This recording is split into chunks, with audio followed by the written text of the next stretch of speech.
မင်္ဂလာပါခင်ဗျာဒီနေ့ညိုလေးလာမယ့်အကြောင်းအရာလေးကတော့ RN ဆိုတဲ့အကြောင်းအရာလေးပေါ့နော် RN ဆိုတဲ့အဓိပ္ပာယ်လေးကတော့ဘာလဲလို့ကြည့်ပြရတယ်ခင်ဗျာသူကတော့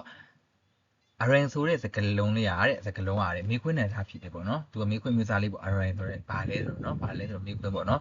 ်မိခွန်းနယ်သားဖြစ်တယ်တဲ့အပြုခံအဖြစ်နေပဲသုံးစုပေါ့နော်ကျွန်တော်မိနယ်သားမှာပြုသူနဲ့အပြုခံမျိုးရှိရပေါ့နော်အဲ့မှာအပြုခံအဖြစ်နေပဲသုံးတယ်တဲ့နံပါတ်1သူကဒီRN ဆိုတဲ့အကြောင်းအရာကို၃မျိုးခွဲပြီးလေ့လာမယ်ပေါ့နော်။နံပါတ်1ကတော့နယ်စား theory ရဲ့သစ္စာနဲ့ကိရိယာရဲ့နောက်မှာထားပေးရမယ်ပေါ့နော်။နယ်စား theory နဲ့သုံးချမယ်ပေါ့နံပါတ်1ကဘယ်လိုမျိုးလဲဆိုရင်နယ်စား theory ကကျွန်တော်လေ့လာခဲ့တာဘယ်လိုလဲပြုသူရောကိရိယာရဲ့အပြုခံလာတယ်ပေါ့နော်။ဒီအပြုခံကိုကိရိယာရဲ့အနောက်မှာထားပေးရမယ်ဆိုတော့ပြီးတော့သစ္စာနဲ့ကိရိယာရဲ့အနောက်မှာထားပေးရမယ်ဆိုပြီးနယ်စား theory မှာပါခဲ့တယ်ပေါ့နော်။ဒီမေခွဲနယ်စားဖြစ်တဲ့ RN ကလည်းပ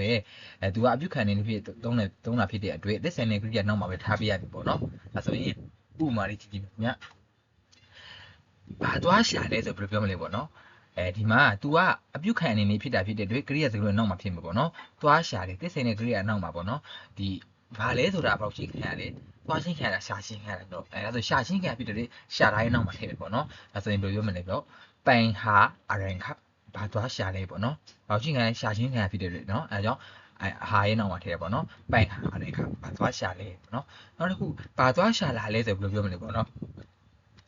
ဒီဘာလဲဆိုတဲ့ဟာကဘာလို့ရှိခံရလဲတခုခုကဘာသွားရှာလာလဲဆိုပြောရတယ်သွားချင်းခံရလာချင်းရှာချင်းခံရလာချင်းခံရတာပေါ့နော်အဲဆိုရင်ဒီဘာလဲဆိုတာရှာချင်းခံဖြစ်တာတွေရှာတိုင်းတော့မှာထင်မယ်ပေါ့နော်ထည့်ကြည့်မယ်ခင်ဗျပိုင်ဟာအရင်မှာခပ်ပိုင်ဟာမှာအရင်လို့မဟုတ်ဘူးပေါ့နော်ပိုင်ဟာအရင်မှာခပ်ဘာသွားရှာလာလဲပေါ့နော်ဘာကိုသွားပြီးတော့ရှာလာလဲပေါ့နော်ပြောချင်တာကတော့ဒါကြောင့်ဟာရဲ့နောက်မှာထည့်တယ်ပေါ့နော်ဒါဆိုရင်ရမယ်ခင်ဗျဒါဆိုရင်စစ်ကြည့်မယ်ခင်ဗျအကူဘာသွားလှုပ်လာလဲဒါဆိုဘယ်လိုပြောမလဲပေါ့နော်အကူကဘာလုပ်တယ်လဲပြုလုပ်တဲ့သူဖြစ်တဲ့အတွက်ကိရိယာတကယ်ရှိမှနေမယ်ပြီးပေါ့နော်သွားလှုပ်လာလဲဆိုတော့ဘာလဲဆိုတဲ့ဟာပေါ့ရှိခံရလဲပေါ့အဲ့လိုကျွန်တော်ကြည့်ရမှာကနေသားတီကိုတိဆိုတော့သွားချင်းခံရလားလှုပ်ချင်းခံရလားလာချင်းခံရလားပေါ့အဲ့လိုကြည့်ရမယ်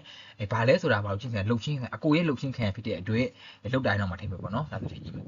်ပြီးပိုင်ထမ်အရင်မှာခပ်ပြီးပိုင်ထမ်အရင်မှာခပ်အကူဘာသွားလှုပ်လာလဲပေါ့နော်နောက်တစ်ခုသူ့ကိုဘာသွားရှာလာခိုင်းတာလဲဒီဝိကြမှာသူ့ကိုဘာသွားရှာလာခိုင်းတာလဲကျွန်တော်ဖတ်ကြည့်တဲ့အခါမှာကျွန်တော်မင်းသိတာသွားတာရှာလာရသိရပေါ့နော်ခိုင်းတာဆိုရင်မင်းကကျွန်တော်မသိရဖြစ်နေပေါ့နော်ခိုင်းတာကိုဒီထဲမှာဘယ်လိုမျိုးသုံးလဲဆိုရင်သူကပေးပြီးတော့မှလုတ်တာတော့ပေးတာနဲ့သုံးတယ်ပေါ့ဟိုင်းနဲ့သုံးတယ်ပေါ့နော်အဲ့ဒါခိုင်းတယ်လို့ဘာသာပြင်နေညဒီခိုင်းတာတွေဘာသာပြင်တဲ့အခါမှာဒီဝိကြမှာသူ့ကိုဘာသွားရှာလာခိုင်းတာလဲဒီခိုင်းတာကပေးလုတ်တယ်နေပြောတာဖြစ်တဲ့အတွက်ပေးတယ်သူ့ကိုပေးတယ်ပေါ့နော်သူ့ကိုပေးပြီးတော့မှသူ့ကိုပေးပြီးတော့ဘာသွားရှာလာခိုင်းတာလဲလို့အဓိကဘာသွားရှာလာလဲလို့ဘာသာပြန်ရမှာပေါ့နော်အဲ့လိုမျိုးရေးရမှာစားဒါဆိုရင်ဘယ်လိုမျိုးလဲဆိုရင်ဟိုင်းကိုရှာထားနေမယ်ဟိုင်းခေါင်သူ့ကိုပေးတယ်ပြောမယ်ဒီလိုတော့ထည့်မယ်ခေါင်ကိုရှာထည့်ပြီးတော့မှခေါင်ဟိုင်းဆိုအဲ့ဒါဘယ်လိုပြောမှလဲသူကပေးရသူဖြစ်သွားမယ်ပေါ့နော်သူကခိုင်းတဲ့သူဖြစ်သွားမယ်အဲ့လိုမျိုးပေါ့နော်ဒါကြောင့်သူ့ကိုဆိုပြောတယ်သူကအပြုခံပေါ့အပြုခံဖြစ်တဲ့အတွက်ကိရိယာစကားလုံးအနောက်မှာနေရမယ်ဒီလိုကြောင့်ဘယ်ဟိုင်းနောက်မှာနေရမယ်ခိုင်းတာပေါ့သူခိုင်းချင်းခံရဖြစ်တဲ့အတွက်ဒီခိုင်းတာဆိုရင်ဟိုင်းရဲ့နောက်မှာနေတယ်ပေါ့နော်ဟိုင်းခေါင်သွားရှာလာတာဘာလဲဆိုတာပေါ့ကြည့်ခံရတယ်သွားချင်းခံရရှာချင်းခံလာချင်းခံရတာဆိုရင်တို့ကရှာချင်းခံဖြစ်တယ်လေရှာတိုင်းနောက်မှာထင်ဒါဆိုရင်ထည့်ကြည့်မယ်ခင်ဗျဟိုင်းခေါင်ပိုင်ဟာအရင်မှာခပ်ဒါဆိုရင်ဘာသာပြကြည့်မယ်ခင်ဗျသူ့ကိုဘာသွားရှာလာခိုင်းတာလေးပေါ့နော်ပေးလုပ်တာလေးပေါ့နော်သူ့ကိုဘာကြီးပေးလုပ်တာလဲခိုင်းတာနဲ့တော့လည်းပေါ့နော်ဒီဟာလေးသိထားဖို့လိုတယ်ခင်ဗျနောက်တစ်ခုသူဘာသွားဝယ်လာလဲဆိုပြီးပြောမလဲပေါ့နော်သူကပြုတ်လိုက်သူဖြစ်တဲ့ရှေ့ရထည့်မယ်ခေါင်သွားဝယ်လာဒီဘာလဲဆိုတာသွားချိခံလာဝယ်ချိခံလာချိခံလာဆိုကျွန်တော်တို့ကြည့်တဲ့ခါမှာဘာလဲဆိုတာ तू ကဒီဝယ်တာပေါ့နော် तू ကအေးဘာလဲဆိုတာဝယ်ပြီးတော့မှလာမှာပေါ့အဲဆိုတော့ဝယ်တိုင်းတော့မထင်မယ်ခေါင်ပိုင်ซื้ออะไรมาครับ तू ဘာသွားဝယ်လာလဲပေါ့နော်ခေါင်ပိုင်ซื้ออะไรมาครับโอเคစိတ်ကြည့်မယ်မြတ်နံပါတ်2မိုက်တက်ပြီးညီတဲ့အခါမှာအရင်ကိုဘာမှဆိုပြီးဘာသာပြင်ရတယ်ပေါ့နော်ကျွန်တော်တို့အငင်းတွေကမိုက်ပါလို့ရှိရင်အရင်ကိုဘာလဲလို့မပြန်တော့ဘူးပေါ့နော်ဘာမှလို့ဘာသာပြင်မယ်ခင်ဗျအဲ့ဒါစိတ်ကြည့်မယ်ဘာရှာလဲဆိုဘယ်လိုပြောမလဲပေါ့နော်ဘာရှာလဲဆိုရင်ရှာတိုင်းတော့မှာဘာရှာရှိခံဖြစ်တဲ့အတွက်ရှာတိုင်းတော့မှာထင်မယ်ဟာအရင်ခပ်ဘာရှာလဲပေါ့နော်ဟာအရင်ခပ်အဲဆိုရင်ဘာမှမရှာဘူးဆိုဘယ်လိုပြောမလဲပေါ့နော်အငင်းစကားမိုက်ထည့်လိုက်မယ်မိုက်ဟာအရင်ခပ်